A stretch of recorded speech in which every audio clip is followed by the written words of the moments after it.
এবং মনে রাখতে হবে জীবনের শিক্ষার যাত্রা কখনো থেমে থাকে না। জীবনের শিক্ষার প্রসেসটা কখনো অফ হয়ে যায় না। Once you make it stop, then it will stop. But if you want to learn, you can learn from each and every single moment.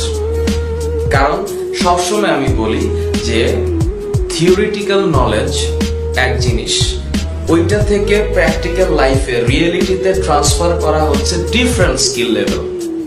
সুতরাং শুধুমাত্র থিওরি পড়ে জীবনে অনেক কিছু করা যাবে না। থিওরিটা একটা নলেজ, কিন্তু প্র্যাকটিক্যাল লাইফে জিনিসটাকে ইমপ্লিমেন্ট করার জন্য ওই ইমপ্লিমেন্টেশনের জায়গায় তোমাদের একটা স্কিল সেট থাকা উচিত। এবং বাংলা সেকেন্ড পেপার একটা কথা বলে না, যে গ্রন্থগত বিদ্যা আর পরহস্থে দম, নহে বিদ্যা নহে ধন হলে প্রয়োজন। সুতরাং তোমার জন্য সবচেয়ে ইম্পর্টেন্ট জিনিস যেই নলেজ, সেই নলেজটা যদি শুধুমাত্র